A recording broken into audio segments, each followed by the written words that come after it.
সম্মানিত শ্রোতা বন্ধুগণ, আজকে আমি আপনাদের সামনে কয়েকটি টপিক নিয়ে কথা বলবো, এই জন্য এসেছি। টপিকটা হবে আমার ক্ষুদ্র ব্যবসায়ী এবং পলিটিশিয়ান যারা রাজনীতি করে তাদের জন্য, তাদের উদ্দেশ্যে আমি কয়েকটি কথা আজকে আপনাদের সামনে তুলে ধরবো। আশা করি আপনারা মনোযোগ সহকারে আমার ভিডিওটি শুনবেন। ধন্যবাদ। দেখুন প্রিয় বন্ধুরা, আমরা পলিটিক্স জানি এবং বুঝি, কিন্তু এটা জানি না পলিটিক্স মানুষ কেন করে এবং এই পলিটিক্সটা ভারতবর্ষ স্বাধীন হওয়ার পরে কেন বের হয়েছিল। এই বিস্তারিত কথাগুলো আজকে একটু আমরা বোঝার চেষ্টা করব। প্রথমে আমি বলবো, পলিটিক্স মানুষ এই জন্যই করে ব্যক্তি স্বার্থের জন্য।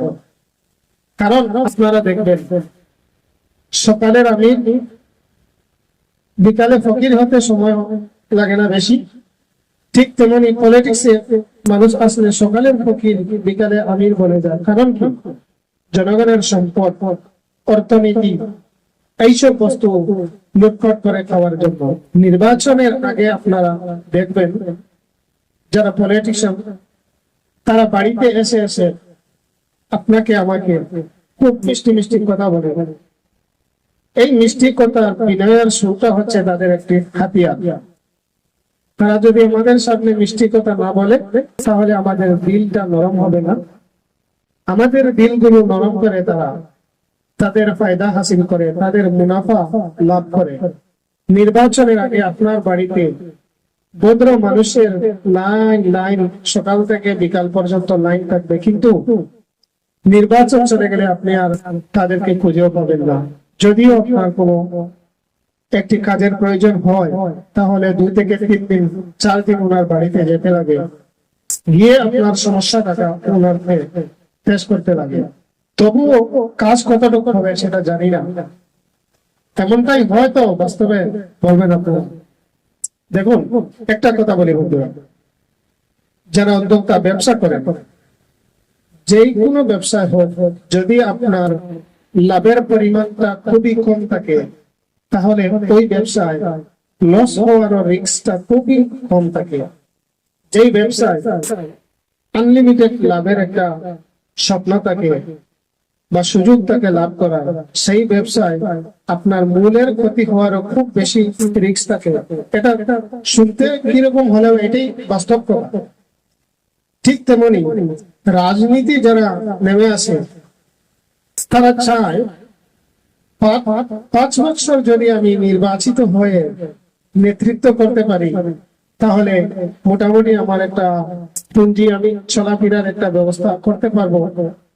এই চিন্তা নিয়ে মানুষ রাজনীতিতে আসে।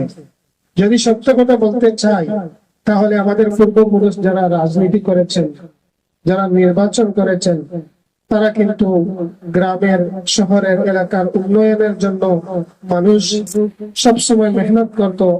মাথায় একটা চিন্তা নিয়ে হাঁটতো, যে সম্প্রদায়ের মানুষ নিচে পড়া থাকতো, সেই সম্প্রদায়কে উন্নয়নের দিকে এগিয়ে নিয়ে যেত। আজকের দিনে কিন্তু সেই রাজনীতি নয়। আজকের দিনে মানুষকে ধর্মের নামে, বিভিন্ন ধর্মের নামে বিভাজন সৃষ্টি করে এই জায়গা থেকে একজন নেতা, সে তার ঠিকাদারি করে, সে বড় লোক হতে চায়, কিন্তু গরিব যে আছে তাকে আরো গরিব বানিয়ে দিতে চায়। আজকের যুগে বেশিরভাগ রাজনীতি এমন ভাবেই চলছে। তাই আমরা একটু সচেতন হওয়ার দরকার। যখন নির্বাচন আছে, এই নির্বাচনে আমরা কিছু পরিমাণ টাকার লোভে, লালসে আমরা একটা ভুল করে ফেলি। জানি না, আমার বহুত ভাই বোন এরকম থাকতে পারে। নির্বাচনের সময় একটা উৎসব মৌসুমের মতো আমরা মনে করি যে আমরা যেই দিকে যাব, যার পাশে যাব, সম্মান পাবো, কিছু টাকাও পেতে পারি, এটাই ধারণা বেশিরভাগ থাকে। বাস্তব যেটা আমি বুঝতে পেরেছি, এটাই আপনাদের সামনে তুলে ধরলাম। এটা কিন্তু মনে করি না আমরা যে এই টাকা দিয়ে আমরা কতদিন খাবো। আমাদের সারা জীবন আমরা মেহনত করে খেতে হবে। আমাদের ছেলে সন্তানকে ভবিষ্যৎ উজ্জ্বল করতে হলে আমাদের অবশ্য মেহনতের প্রয়োজন। কিন্তু এই কথা আমরা এই সময় ভুলে যাই যেই সময় যেই উত্তর দেওয়ার দরকার সেই সময় আমরা সেই উত্তর দেওয়ার জন্য প্রস্তুত থাকি না, তাই আমাদের অভাব কন্ট্রোল দূর হয় না। বন্ধুগণ, আমি বলবো আমরা যদিও আমাদের এনার্জিটা সঠিক জায়গায় ক্ষয় করার কথা ছিল, আমরা সেই জায়গায় এনার্জি ক্ষয় করি না। আমরা এমন একটি জায়গায় এনার্জি ক্ষয় করি যেটা আমাদের ভবিষ্যতে আমাদের লাইফে প্রয়োজনে নেই, সেই জায়গায় আমরা এনার্জিটা ক্ষয় করি। এটাই আমরা দুর্ভাগ্য। তো আসলে আমি ছোট মুখে বড় কথা বলা হয়ে যাচ্ছে। আপনারা চিন্তা করে দেখবেন, যত পলিটিশিয়ান আছেন সবাই কিন্তু ওনাদের ছেলে মেয়েকে পড়াশোনা করায়, কিন্তু কোনো সরকারি চাকরিজীবী বানায় না, সরকারি চাকরি করায় না। সবাই মোটামুটি পড়াশোনা হয়ে যাওয়ার পর এই পলিটিক্সে নামিয়ে দেয়, কারণ পলিটিক্সে বিনা পুঁজিতে পুঁজি বানানো যায়। আর এই পুঁজিটা আমরা কার বানাই? জনগণের টাকা, এটা জনগণের হক, এইটা লুটপাট করে খাই। বিভিন্ন এলাকায় দেখবেন আপনার রাস্তাঘাট, স্কুল কলেজের সুবিধা নেই, সেখানে একজন প্রার্থী যাওয়ার পরে, একজন নেতা যাওয়ার পরে বক্তব্য এই কথাটাই বলেন, আমাকে যারা মূল্যবান ভোট দিয়ে নির্বাচিত করবেন আমি তাদের কাজ করব। আরে ভাই, এই দেশের ভারতের সংবিধানে এইরকম লেখা নেই যে আপনাকে নির্বাচিত করলে আপনি যারা ভোট দিবেন তাদের কাজ করবে, আর যারা ভোট দেবে না তাদের কাজ করবে না। আগের যুগের মানুষ যদিও এরকম করতো, তাহলে এই দেশের গরিব আর বাঁচত না। কারণ পলিটিক্স এইটা হচ্ছে একটা খেলা, এখানে হারারও সম্ভাবনা থাকতে পারে, জিতারও সম্ভাবনা থাকতে পারে। আপনি জিতে গেলে যে আপনি শুধু আপনার পার্টিকে সাপোর্ট করবেন, বিষয়টা তা নয়।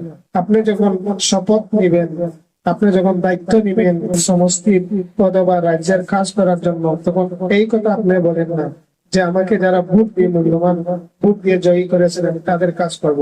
তখন বলতে হয় সবার সামনে, আমি সবার নেতা, আমি সবার প্রার্থী, সবাইকে সমান চোখে দেখবো, সবার জন্য কাজ করবো। এই প্রতিশ্রুতি দিয়ে এসে আপনি যখন কাজটা করেন না, প্রতিশ্রুতিটা যখন আপনি আপনার পুরা করেন না, শুধু আপনার লাইফের চিন্তায় ব্যস্ত থাকেন, তেমন ভাবে করতে করতে এই দেশের যত গরিব মানুষ তারা সব সময় অভাব কষ্টের মধ্যেই থেকে গরিবই থেকে যায়, উপরে উঠতে পারে না। কিন্তু টাকা পয়সা বলা মেয়ে ছেলে সন্তান সব সময় বড় বড় ধারণা নিয়ে থাকে, তারা সব সময় ইনকামের সোর্স নিয়ে থাকে। আমরা অন্তত এই ভুলটা আর করবো না। পলিটিক্স এটা হচ্ছে আমাদের একটি হাতিয়ার, দেশ পরিচালনার জন্য, রাষ্ট্র পরিচালনার জন্য আমরা যাকে ভোট দিয়ে আমাদের অধিকার দিয়ে সমর্থন করব, সেই আমাদেরকে পরিচালনা করবে। আজকের দিনে মানুষের ভোটে যাওয়া অত্যন্ত একটি কঠিন পরিস্থিতি হয়ে গেছে, কারণ মানুষ দেশকে পরিচালনা করার জন্য একজন ব্যক্তিকে নির্বাচিত করতে যায়, সেখানে গিয়ে মানুষের কোনো সেফ নেই। মানুষ মূল্যবান ভোট দান করতে গিয়ে অনেক সময় দেখা যায় মানুষ আতঙ্কের হয়রান হচ্ছেন, বিভিন্ন সমস্যার সম্মুখীন হতে হচ্ছে, বিভিন্ন প্রতারণার দোকান সামনে পড়তে হচ্ছে, দাঙ্গা ফসাদ, মানুষের কোনো সেফ নেই। কিন্তু এরকম যদি হয় নির্বাচন, তাহলে এই নির্বাচন করে আবার লাভ কি?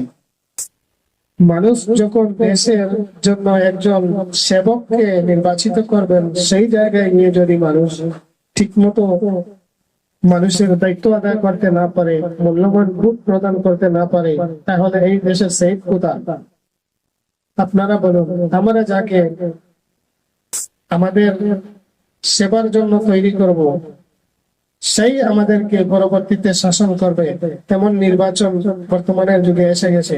আশা করি আপনারা নির্বাচনের সময় আসলে একটু নিজের বিবেককে চিন্তা করে, আপনাদের ছেলে সন্তানের ভবিষ্যতের কথা মনে করে আপনারা আপনাদের মূল্যবান ভোট প্রদান করবেন। আজকের বক্তব্য এখানে শেষ। ধন্যবাদ। আশা করি সবাই ভিডিওটি দেখবেন এবং কমেন্টে আপনাদের মতামত জানাবেন। ধন্যবাদ।